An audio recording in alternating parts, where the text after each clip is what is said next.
네, 2019년 4월 3일 수요일 장마감 방송 하도록 하겠습니다. 자, 오늘 시장은 그래도 어제하고 엊그제보다는 중소형주들의 움직임이 조금씩 더 시작된, 어제보다는 조금 더 시작된, 조금 더 보이는 뭐 그런 하루였습니다. 그러나 지금 보시면은 거의 코스피를 오늘 얼마나 당겨놨나요? 여기 지금 시장을 같이 열어드려야 되는데 잠깐만요. 지금 자 이렇게 보시면은 코스피를 오늘 2170포인트 출발해가지고 2200포인트 이상까지 완전히 하루 종일 끌어당겼잖아요. 이 코스피를 끌어당기려면은 어떤 종목들이 움직여야 되나요? 삼성전자, 시가총액 대부분 차지하고 있는 것들, SK하이닉스, 현대차, 그쵸? 셀트리온 이런 것들이 움직여야겠죠. 지금 오늘 삼성전자가 1.8%, 삼성전자가 1.8%는 많이 올라간 겁니다. SK하이닉스가 4.5%, 4.5% 굉장히 많이 올라갔어요. 현대차가 4.2%, 셀트리온 1.8%. 이렇게 지금 대형주, 코스피 대형주를 당기면서 물론 이거 말고도 중대형주도 많이 있겠죠. 중대형주 계속 그냥 하루 종일 당기면서 끌어올렸어요. 이거에 앞서서 어제까지도 제가 뭐라고 말씀드렸죠? 옵션 포지션을 급격하게 변화시키고 있다. 원래 3월 말까지 계속 하방으로 밀어냈었어요. 말도 안 되는 라인까지 그냥 밀어내면서 계속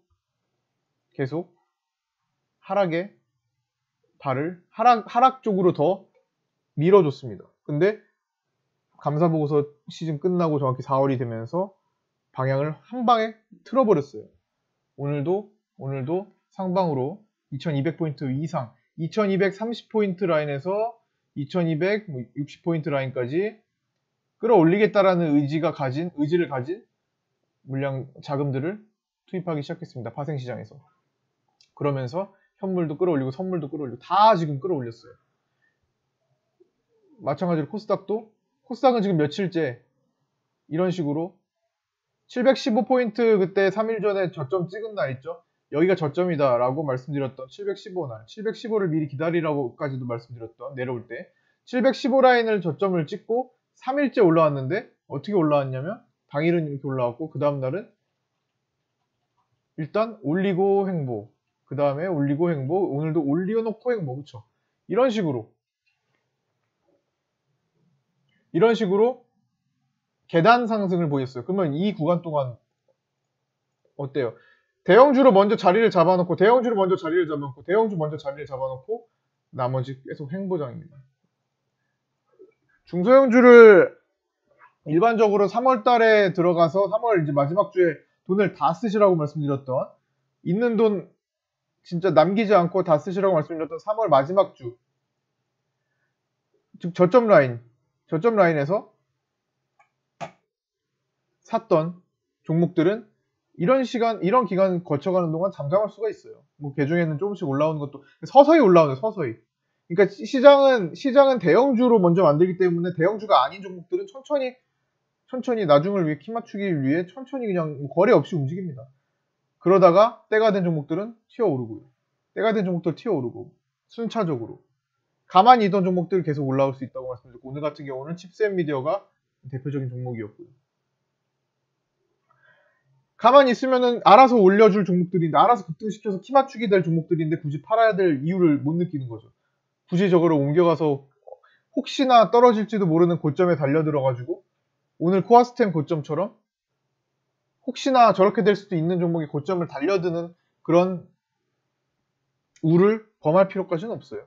그냥 놔둬보면은 지금 내 종목이 칩셋 미디어처럼 될 수도 있는 거고 내 종목이 코아스처럼 될 수도 있는 거예요. 갑자기 어떤 재료를 통해서 자금을 준비시켜 놓고 있다가 특히 대북주들은 한 달 전 2월 28일에 예상치 못하게 그냥 급락이 맞았어요. 거래량도 동반하지 않고 팔 사람들이 충분히 팔지도 못하고 급락을 갑자기 맞이했어요.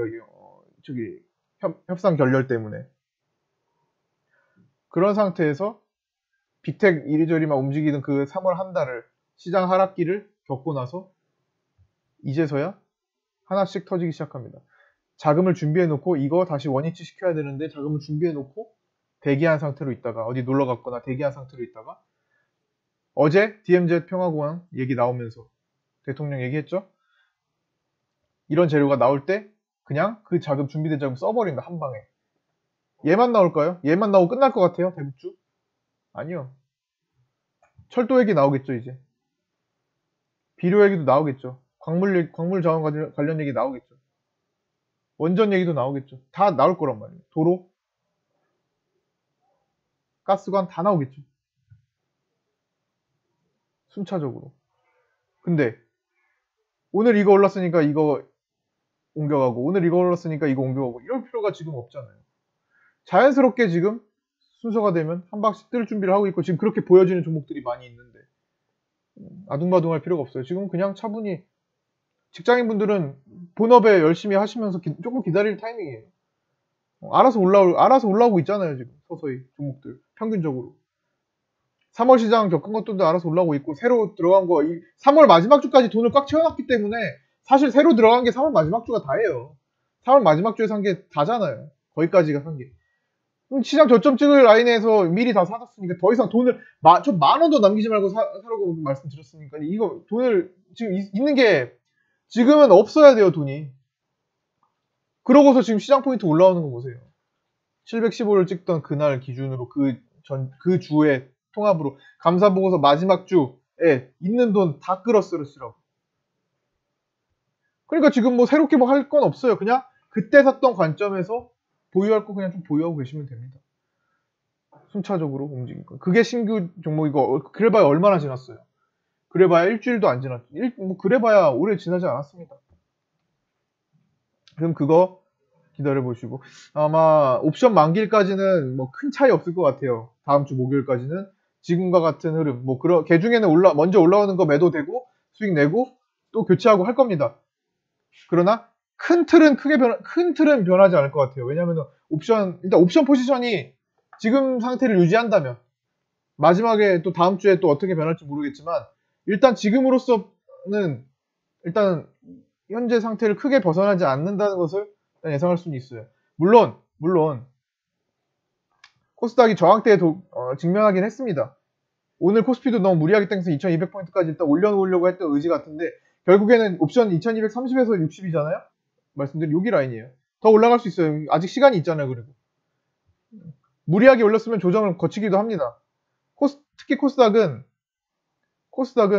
일단 지금 제가 중요하게 생각하는 이 480 라인 장기 입형 라인 480 라인 좀 두껍게 만들어 볼게요.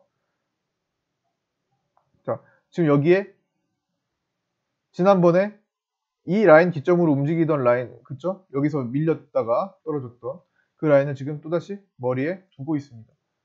여기를 내일 넘어가서 시작해서 아예 그냥 돌파해 버리느냐 하면 뭐 긍정적으로 더 보셔도 되고 아니면 쉬었다 가느냐 밀렸다 가느냐 둘 중에 어떤 게 나오든 전망 자체는 바뀌지가 않을 겁니다. 당장은 지금 뭐 금리 연내 기준금리 인하 목소리가 더 커지고 있죠. 금리가 갑자기 미국 따라서 최근에 1.25 2016년부터 해가지고 지금 2019년 2월 기준으로 1월인가요? 작년 11월인가? 1.75까지 올린 거. 그쵸? 11월인가 12월인가 그때 올렸잖아요. 그 구간 동안 금리가 우리나라도 한 2단계 올라갔어요. 근데 그 올라갈 때 우리나라 경제 상황을 크게 고려하지 않고 미국과의 격차 때문에 그게 약간 우선시 됐죠. 근데 지금 겪어보니까 2019년 2, 3월 이렇게 지나고 보니까 얼마 전까지만 해도 경기 침체 얘기만 엄청나게 들렸잖아요. 이런 상황이 되다 보니까 금리 지금 올리면 안 되겠구나. 오히려 내려야 되나? 인하에 지금 힘실리고 있다고 하잖아요. 최소한 동결. 올리지는 않겠다. 경기 침체. 공포 언제 있었어요? 지난주까지 있었어요. 아래 공포 얘기 언론에 도배됐던 거 언제예요? 지난주까지 있었어요. 지난주가 언젠데요? 시장 저점. 단기 저점 구간. 왜 저점 구간에서 자꾸만 공포감을 강조해가 공포감을 만들게 해놔가지고 개인들만 팔게. 애꿎은 개인들만 지금 1조 원 샀다가 괜히 겁먹어서 팔고 있잖아요. 개인들이 팔면 그게 고점일까요? 항상 개인들이 1조 원을 넘게 샀던 거는 거의 드물다고 계속 말씀드렸죠. 1조 원을 이상 사는 경우는 거의 손에 꼽을 정도입니다. 한번 돌려서 수급을 한번 더 해보세요. 연속적으로 1조 원가량 채운 적이 얼마나 됐나? 단기간에. 없어요. 잘 찾아보기 어렵습니다. 몇 번 없어요. 그 정도로 지금 개인들이 많이 사서 부담을 느끼고 공포감을 느끼는데, 하필이면 지난주에 저점까지 막 밀리고 내려갈 때 10월 폭락장의 기억을 되새기면서 아래 공포 침체, 경기 침체 나온다 막 난리를 쳤어요. 반도체 저점 구간에도 한 2달 전에 말씀드렸나요? 반도체 저점 구간에서 반도체 업황 꺾였다. 아니, 다 내려와 놓고 지금 반도체 종목들 다 내려온 상황에서 꺾였다고 하면은 누가 팔아? 개인들만 파는 거지. 저기 뭐야, 제이스택을 대표적으로. 아니, 이 구간에서 반도체 지금까지 다 내려왔잖아요. 다 내려왔는데 반도체 업황이 꺾여서 주가 먼저 다 내려와서 2년 동안 내려왔는데, 여기 와서 2년 6개월 만에 반도체 업황이 꺾였대요. 뭐야? 뭔 말이에요 이게? 주가는 먼저 선행해서 움직여서 벌써 다 내려온 겁니다. 그러고 나서 그 시기 겪으니까 어떻게 됐어요? 반도체 공포감 주는 언론에 한때 도배됐었잖아요. 그러고 나서 어떻게 돼? 반도체 종목들도 같이 다 올라왔어요. 애꿎은 개인들만 피부입니다. 애꿎은 개인들만 역시 지금까지 내려온 게 바로 반도체 업황 꺾여서였구나. 아이고 무서워라. 조금만 올라가면 팔아야지. 아니면 지금 팔아버려야지. 지금까지 내려왔던 걸 설명하는 것 뿐인데 바보같이 거기서 팝니다. 차라리, 그러니까 보유한 사람들 입장에서 차라리 없는 사람들은 사야죠. 그래서 테스도 했던 거고, 같은 관점에서 좀 더 빠르고 강력할 수 있는 거, 사자마자 금방 오를 수 있는 것들 했던 거고. 다 할 수는 없죠. 당연히 그 중에 선택해서 하는 거고. 하여튼 지금 이거는 반도체 얘기고, 지금은 시장 전체에 대한 전반적인 공포감을 지난주까지 형성했고 그럴 만한 시기였고, 감사보고서 우리나라 좀 심각했잖아요. 그럴 시기였고 지금 돌아올리고 있잖아요. 돌아올리는데 그렇게 급하세요? 앞으로 6월까지 시장 전망이 좋다고 한다고 제가 꾸준히 몇 달 전부터 말씀드렸고, 급하세요? 굳이 그렇게 급하게 마음먹지 마세요. 매매 많이 안 할 때는 많이 안 해도 그냥 그 보유한 게 나중에 더 승리자가 될 수 있는 거예요. 그리고 지금 조금씩 올라오고 있잖아요. 종목들 서서히, 뭐 크진 않지만, 그리고 아예 그냥 움직이질 않다든가 거래가 발생하지 않다든가. 거래가 발생하지 않은 거 평생 거래 발생하지 않을까요? 아니, 그러다 거래 터지는 거예요. 거래는 터지고 올라가고 잠잠한 기간 거쳐서 또 터집니다. 근데 그게 시기에 따라 다른 방향으로 터질 수가 있는 거죠. 터지면서 내려가는 시기가 있을 것이고 터지면서 올라가는 시기가 있을 것이고, 지금은 터지면서 올라갈 수 있는 시기잖아요. 단기적으로 말고. 샀다 팔았다 해서 할 시기가 있는 것이고, 그런 생각 안 해보셨어요? 아, 내가 여기서 사가지고 그냥 지금까지 갖고 있었으면 어떻게 됐을까? 아, 여기서 사가지고 여기서 사서 그냥 그때 그냥 내가 그거 팔지 않고 그냥 갖고 있었으면 어떻게 됐을까? 이런 생각 안 해보셨어요? 그러면은 이때가 10,000원이었는데, 아, 내가 1,200원에 팔았는데 지금 보니까 15,000원이네. 아, 그냥 뒀으면 그냥 두고 내가 그냥 다른 걸 하고 있었을 걸. 직장인이시면은 그냥 다른 업무에 좀 열심히 하다가 그냥 문자나 이렇게 사인 오는 것만 좀 집중해서 볼 걸. 왜 그래 신경 써가지고 그냥 내가 거기서 먼저 잘라버렸을까? 이런 거 생각 안 해보셨어요? 그냥 그때 생각으로 계산 한번 안 해보셨어요? 아, 내가 그때 이거 5,000주 갖고 있었으면은 이거 차에 만주 갖고 있었어. 내가 지금 5,000원 차이네. 아이고 5천만 원이네. 아, 내가 그때 그거 20만 원만 먹고 팔았는데 그냥 갖고 있었으면 5천만 원이 플러스 됐겠네. 이런 생각 안 해보셨어요? 지금은 그런 생각 해도 될 때라고요. 그러니까 급하게 마음먹지 마세요. 지금 안 움직인다고 뭐 이렇게 급해요. 지금 좀 밀렸다고? 3월 달에 밀렸죠. 올해 중기주로 보유했던 거는. 단기적으로 그래서 한 거 많잖아요. 그 전에도 1, 2월에도 그랬고. 급하게 마음먹지 마시라는 말씀을 제가 강조 드리는 겁니다. 지금 안 오르고 지금 거래 안 터진다고 왜 저거 올라가는데 아둥바둥 할 필요 없어요. 2,400개를 다 할 거예요? 시장의 종목 2,300, 400개 다 할 거예요? 그렇게 돈 많으세요? 그건 아니잖아요. 내가 선택한 종목, 내가 전망을 좋게 봐가지고 선택한 종목 3월달에 어느 정도 흐름 거래 없이 밀렸다면 지금은 조금씩 서서히 올라오는 기간 기다려도 되고 새로 들어간 것들 3월 말까지 제가 새로 들어가라고 말씀드렸던 자금 다 써서 그때 신규로 들어가려 했던 거는 얼마 지나지 않은 거니까 사실 올라오고 있는 거고 그 당시에 사신 것들은 그 당시에 산 가격대 기준으로 올라오고 있잖아요. 어떤 관점에서 봐도 지금은 마음 급하게 생각할 필요가 없는 때입니다. 10월 때랑 다르다는 거야. 10월 때 느낌이랑 다르다는 거야. 10월 때는 진짜 어디까지 내려갈지 모르니까. 그렇죠? 그리고 이미 다 반영돼서 내려올 때는 당연히 1, 2월 달에 우리가 많이 먹었던 것처럼 그렇게 보는 거고 지금은 또 4, 5월, 6월 어떻게 되겠어요? 그리고 어제 만우절 해프닝이었지만 만우절 해프닝이라고 밝혀졌잖아요. 어떤 거? 비트코인. 비트코인이 갑자기 난데없이 그냥 500만원 10% 올라가고 더 올라가서 지금 560만원까지 찍었나요? 갑자기 난데없이 올라가요. 그러면서 우리기술투자, 비덴트 막 이런 것도 올라가요. SCI 이런 거 올라가요. 파생돼가지고. 뭐예요? 만우절 해프닝이었대요. 거짓말이었대요. 근데 가격은 크게 내리지 않아요. 왜? 작정하고 들어온 자금인데 이거 해프닝이었다고 해서 뭐 해결을 봐야 될 거 아니에요. 얘는 다 손실 봐요 갑자기. 코오롱 생명과 코오롱 티슈진처럼 이런 거 뭐 거짓말 뭐 악재든 뭐 이런 거 생겼다고 갑자기 개파랗게 이렇게 되나요? 안 그래요. 이 자금 왜냐면 이거 만진 사람들은 다른 돈이 더 많거든요. 잘 나오려고 거래를 발생시키려고 하지. 오히려 더 꼬드겨가지고 좀 더 올라가는 모습을 보인다. 그래서 비트코인도 더 올라갔던 거고 오히려 더 꼬드겨요. 이렇게 올라가면은 지금까지 비트코인 내려가서 언제 올라가지 했던 사람들은 누구예요? 다 개인들이잖아요. 1년 몇 개월 전부터 물려있던 개인들이잖아요. 비트코인 언제 올라가는 거야? 바닥 찍었나? 그쵸? 관심 갖고 있던 건 개인들이라고요. 근데 거기서 갑자기 바닥 찍고 올라가는 뉴스까지 나와. 바닥 찍었나 드디어? 이런 뉴스까지 또 언론 플레이 또 그럼 뭐예요? 지금 공포감 때문에 개인들이 오늘 딱 공교롭게 오늘 코스닥에서 1000억 팔았어요. 코스피는 4000억만 팔았나? 오늘 딱 1000억 팔면서 끝났어요. 맞추기라도 한 듯. 코스피에서 4600억 팔았어요. 이 판 자금 왜 팔았어요? 주식시장 언론에서 경기 침체 얘기 나오고 공포 나왔으니까 지난주까지 무서워서 지금 조금 올려주니까 판 거 아니에요. 너무 부담될 정도로 많이 샀으니까. 오히려 신용장구로 내려가고 있는데 신용장구 내려가고 있어요. 10조 2천원까지 떨어졌어요. 오히려 개인들이 1조 원 사는 구간에 부담돼서 겁나서 못 사는 사람들만 많다는 거예요. 지금 옛날에는 그냥 신용 막 잡고 그냥 개인들 뭐 샀다 하면 신용이야. 신용 미수야. 뭐 사면 신용 미수야. 그러던 개인들이 지금 위축돼가지고 그렇게 매매를 못하고 있다는 거예요. 평균적으로 전체적으로. 근데 언론에서 주식시장 공포감 형성시켜주고 오히려 반대로 비트코인 시장 바닥 잡았나 라는 식으로 해서 지금 들먹이고 있어요. 그럼 자금이 일부가 어디로 이동하나? 모두가 이동한다는 건 아닙니다.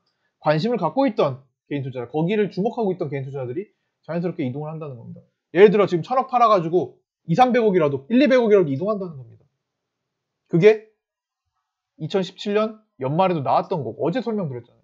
연말에도 나왔던 거고 비트코인으로 개인들 쫙 몰아놓으니까 코스닥 떨어졌던 거 갑자기 쫙 올라가요. 비트코인 급락하니까 여기서 또 자금이 코스닥 코스피 고점에서 또 들어와요. 왔다 갔다 한다고 뭐 하는 거예요? 계속 고점에서 사고 왜 저점에서 팔아요? 계속 왜 자꾸 고점에서 사고 저점에서 팔아요? 언론이 그렇게 만들고 있는 거 몰라요. 대부분의 개인 투자자들 모릅니다. 700만 개인 투자자들 몰라요. 600만 명은 모를 것 같아요. 그냥 언론 보고 뉴스 보고 합니다. 이 전체적인 흘러가는 과정을 이해를 하지 못해요. 왜? 난 지금 이 종목에만 지금 매달려 있기 때문에. 오늘 이게 뜨면 이게 올라가고 이거 뜨네 이거 올라가고 이것만 매달려 있기 때문에 전체적인 틀을 보지 못해요. 지금은 틀을 봐야 될 텐데 틀을 보면서 전망 좋은 종목들을 주워 담을 텐데 이미 주워 담아져 있어야 되고 30% 상한가 제도예요. 한 방 뜨고 두 방째 그냥 한 방 상한가 가고 한 번 갭 뜨면 50%가 그냥 올라가는 시기예요. 작년에도 이럴 때가 있었죠. 근데 작년보다 좀 더 할 때는 왜 많이 내려왔으니까 1년 내내 내려오고 지금 이제 1분기밖에 얼마 지나지 않은 시기이기 때문에 30% 시장 오히려 금방이에요. 지금 보세요. 더미동 보세요. 그냥 상한가 가서 오늘 갭 쫙 떴더니 쭉 올라왔다 왔잖아요. 이런 종목들이 지금 펼쳐질 거랍니다. 계속 펼쳐질 거예요. 내가 가진 종목들 그렇게 분석만 해두세요. 대신에 이렇게 될 것이라고 분석하고 좀 생각해둔 종목들 담아두시면 됩니다. 지금 당장 오늘 사자마자 올라가는 거 그런 거 말고, 그런 거는 전망이 안 좋은 시장에서 하는 거. 지금 당장 단기로 오늘 데이 트레이딩.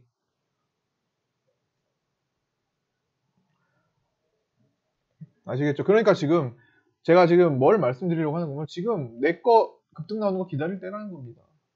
점점 좋아지고 있으니까. 점점 거래 슬금슬금 호가에서 팔려고 하는 게 아니라 팔게 하려고 하는 호가들이 지금 많이 보인다는 거예요. 최근에 뭐 개별주 시스템도 안 걸어요. 단주 시스템도 안 겁니다. 그냥 지루하게 만들어요. 오히려 몇 개는 팔고 나가라고. 재료도 마침 그때 다 터집니다. 팔고 나가면 마침 다 터져요. 재료가 때마침 터져요. 때마침. 준비해 놓고 있기 때문입니다. 갑자기 어떤 회사가 갑자기 어제까지는 아무 생각 없었는데 오늘 뭔가 결정해서 그냥 공시 날리고 그냥 갑자기 띄웁니까? 절대 안 그래요. 미리 다 준비를 해놓고 미리 다 오프 더 레코드를 걸든 미리 다 준비해서 언제 이걸 내보낼까 재료를 다 쌓아두고 있습니다. 영화 더킹 기억하세요? 영화 더킹 보신 분 아시잖아요. 그거는 좀 다르지만 사건을 묵혀둡니다. 적재적소에 쓰기 위해서 사건을 묵혀둬요. 재료를 묵혀둬요. 정말 그게 효과를 볼 때 쓰려고. 지금 말고 어설플 때 말고. 그래야 일정 자금을 쓸 때 더 효율적으로 조금만 평소보다 100억 쓸 거 50억만 쓰고 더 올릴 수 있는 시기에 적재적소에 터집니다. 뭐 요거는 그냥 재미스러운 장난스러운 얘기일 수 있지만 코아스가 상한가 가는 날 마침 재료를 터뜨려서 그냥 끌어올리기도 해요. 뭐 이거는 뭐 그냥 우스갯거리 소리지만 어쨌든 그게 근데 어느 정도 영향을 미치기는 합니다. 사실 이게 예를 들어서 이게 좀 말이 안 되는 거일 수도 있는데 신기하게도 주식시장에서는 이름이 비슷하다는 이유로 살짝은 움직이기도 해요. 근데 마침 재료가 터지잖아요. 거기에 떠밀려 주는 경우도 많아요. 옛날에는 모나리자가 올라가면 모나리미가 아무 이유 없이 그냥 조금 얘가 10% 올라가면 얘가 아무 이유 없이 한 2, 3% 올라가는 경우도 많았어요. 신기해요. 그냥 왜? 그냥 모르겠어요. 그냥 누가 그냥 검색을 잘못해서 그런지 소문이 잘못 나서 그런지 누가 모나리자 좋다더라. 뭐라고 했더라? 모나미야? 어르신들 그렇게 할 수도 있어요. 뭐 모나미야? 모나미 사래 이런 식으로 되든 뭐 왜 그런지는 모르겠어요. 그냥 그런 경우가 비일비재하게 일어나는 경우도 많습니다. 근데 이건 약간 억지스러운 것도 있고 실제로 어느 정도 영향을 미치게 누군가는 그렇게 살 수 있겠죠. 그러나 제가 지금 이게 중요하다고 말씀드리는 게 아니라 적재적소 때가 되면 하필 그날 개인들이 어느 정도 다 털고 V반드 저 밑으로 나락으로 떨어져서 개인들이 갑자기 다 포기하고 나가 하필 그날 올라가기도 합니다. 준비가 된 날. 혹은 첨생법이나 이런 것들을 보면 재료가 이날 터지면 딱 좋을 것 같은 날. 개인들이 얌전하게 움직이는 거 지루해서 안 팔아요. 안 파는 종목 있어. 잊혀져서 안 팔아요. 팔게 하려고 완전히 골을 파기도 합니다. 골 파고 올라가는 거 많이 보이시죠? 종목들 갑자기 잘 가다가 골 파고 급등하는 거. 급등주 나온 거를 며칠 돌려보세요. 최근에 급락했던 적이 있었나? 밑꼬리 달고 급락했던 적이 있었나? 엄청나게 많은 종목들이 그런 현상이 발생합니다. 왜요? 마지막으로 개인들을 잘라내기 위해서 하는 경우도 많아요. 변화를 주기 위해서. 이런 게 없으면 그냥 이거 반반이에요. 이렇게 그냥 무난하게 가다가 급등 나오는 게 있고, 그거는 이제 무난하게 가는 동안 이미 정돈이 된 거예요. 물량 정돈이 된 것들은 그렇게 보내기도 합니다. 중소형주에서. 대형주를 얘기하는 게 아니에요. 대형주는 지금 오늘 같은 날 시장 끌어올리면 그냥 같이 모든 자금이 메이저 자금들이 그냥 다 같이 동시에 대형주 하나 선택해서 끌어올리기 때문에 대형주를 말씀드리는 게 아닙니다. 지금은 중소형 개별주, 개별 세력주를 말씀드리는 거예요. 시가총액 500억 이하 뭐 이런 것들 중에서 1000억 이하 2, 300억 하는 것들 중에서 일부를 말씀드리는 겁니다. 어쨌든 중요한 거는 지금 재료들이 적재적소에 터질 때가 조만간 다가오기 때문에, 특히 오늘 같은 경우는 DMZ 평화공원 얘기, 어제 문 대통령이 말했던 것처럼 딱 이 시기에 준비됐으니까 갑자기 딱 터져주고, 코아스 같은 거. 다른 건 안 그러겠어요? 계속 그렇게 한다고요. 지금 그러니까 마음 급하게 먹지 마시고 때를 기다리시고 금방 조만간 올 것이라는 생각을 가지고 대신에 주식 전망을 좀 더 신경 쓰시고 이게 과연 지금 10,000원하고 12,000원에서 왔다 갔다 하고 있지만 결국엔 20,000원 갈 종목인가 이런 거 결국엔 얼마 갈 종목인가 고점에서 하지 마시고 결국에는 이런 구간에서 놀다가 결국에는 이런 구간에서 막 놀다가 이런 구간에서 매매하다가 갈 종목인가 그거 분석하는 데 시간을 좀 더 가지는 게 좀 더 유효하지 않을까 싶어요. 그 중에서 매매를 하는 겁니다. 단기 매매를 하든 수익 매매를 하든 결국엔 내가 3년 뒤에 2년 뒤에 봤을 때 내가 그때 1,000원에 매매하던 종목인데 지금 10,000원대네? 야 그랬던 시절이 있었지. 이럴 수 있는 종목만 가지고 해도 된다는 거예요. 지금 그 종목들이 올라오니까 고점에 있는 거 매달리지 마시고 자 오늘은 이 정도로 마칠게요. 오늘 수급은 종가상 개인들이 딱 코스닥에서 1,000억 팔고 끝났고 코스피는 4,600억 정도 팔고 끝난 날 1조 원 기준으로 1조 원 그때 3월 15일 기준으로 1조 원 이상 팔았었잖아요. 지금 8,000억까지 2,000 몇백억이 떨어졌어요. 1조 400억 정도 갔으니까 1조 400억에서 8,000억이니까 2,400억 정도 개인들이 최고점 대비 팔았네요. 최저점이죠. 그러니까 시장으로 치면. 근데 수급 자체는 최고점. 개인이 매수 최고점 대비 2,400억 정도 팔았습니다. 다 어디 갔을 거예요? 녹았겠죠. 저번에도 개인들이 산 1조 원은 외국인들은 이게 1조 원이 아니라 7,000억, 8,000억이 되길 원한다고. 자산 가치가 떨어지길 원한다고. 결국에는 손실 보고 팔면 자산 가치가 떨어졌잖아요. 그걸 원한다고요. 그렇게 지금 되고 있으니까 마음 편하게 가지시고 한 단계 한 단계 매도가 나오면 교체하시고 그렇게 급하게 아둥바둥할 필요 없습니다. 필요한 거 매도해야겠죠. 상황 봐서 필요한 거. 전체적으로 봤을 때 이거는 생각이 바뀐 것 같다. 이거는 그렇게 전망했는데 상황이 바뀌었다. 이런 것들은 팔고 교체하면 됩니다. 그런 게 나오지 않은 이상은 그냥 두셔도 된다는 거예요. 언제까지? 한 옵션 만기 전후로. 얼마 안 남았어요. 그래봤자. 다음 주에요. 다음 주까지는 일단 그렇게 보시면서 때가 되는 것들만, 익은 것들만, 급등 나오는 것들만 수익 실현하시고 혹은 더 볼 건 더 보시고 그렇게 하시면 될 것 같아요. 자, 오늘 여기까지 마치도록 하겠습니다. 수고하셨고요. 내일 뵙도록 하겠습니다.